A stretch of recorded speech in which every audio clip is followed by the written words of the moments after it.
ito pa rin na the working president. Nagsagawa rin ng official visit ang bagong Kuwaiti Prime Minister na si Nasser Mohammed Al-Ahmed Al-Sabah.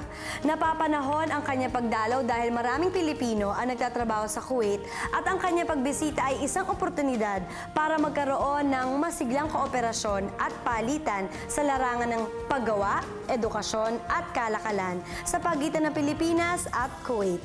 Narito ang ikatlong bahagi ng special report.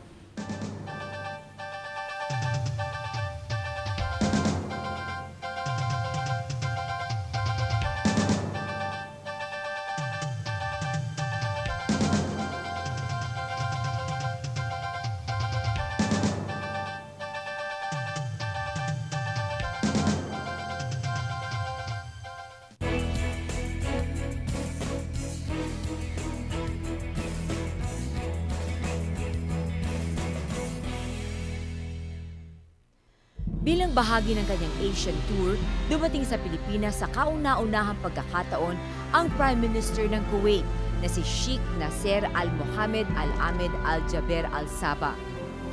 Malugod na tinanggap ng pamahalaan ng Kuwaiti leader at kanyang delegasyon sa Malacanang at full honors ang ibinigay rito.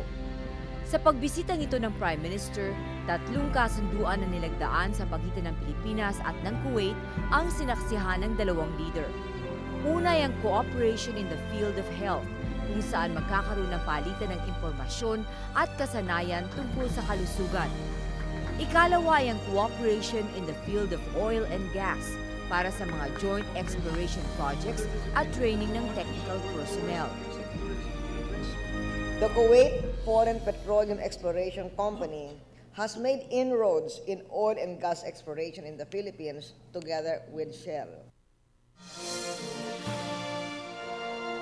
Ang ikatlo ay ang Agreement on Tourism Cooperation para sa mga investments patungkol dito. Sa expanded bilateral meeting ni Pangulong Arroyo at Prime Minister Nasser Al-Sabah, nagpahayag ng kagustuhan ng Prime Minister na mas palakasin pa ang kalakalan sa pagitan ng dalawang bansa. Bahagian niya rito ang malaking kontribusyon ng mga overseas Filipino workers sa pag-unlad ng Kuwait. Ang Kuwait ang ikatlo sa may pinakamalaking Filipino community sa Middle East. Umaabot sa mahigit na 100,000 Pinoy ang narito. I thank His Highness for saying that there's actually no quota on Filipinos going to Kuwait because we have all skills from domestic helpers to scientists.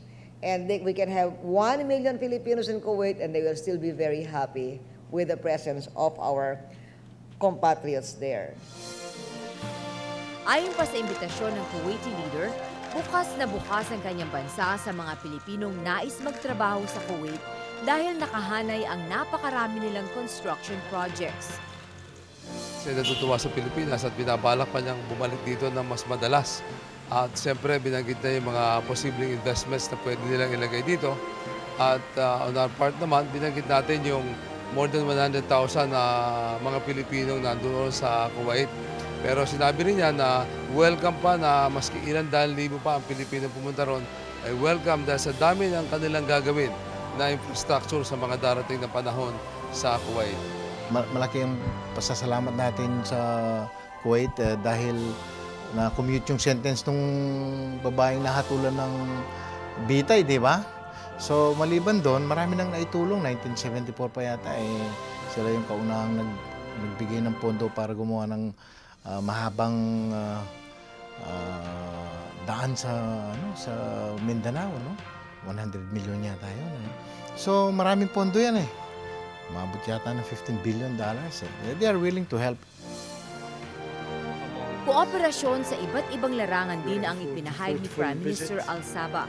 Kasama rito ang education and cultural exchanges, mga proyektong pang-agrikultura at official development assistance sa Mindanao.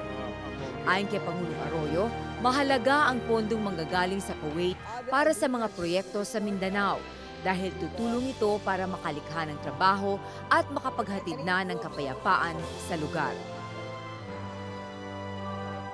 We thank Kuwait and all our friends and allies around the world who have already committed to helping us refocus local communities away from security issues and towards their economic future.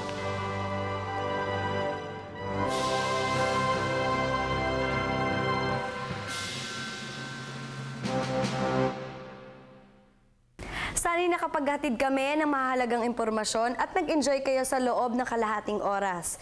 Magkita-kita tayong muli sa susunod na linggo dito sa The Working President. Maaari niyo ring mapanood ang programang ito sa rtvm.gov.ph. Ako pong muli si Julina Magdangal na bumabati ng isang magandang araw sa inyong lahat.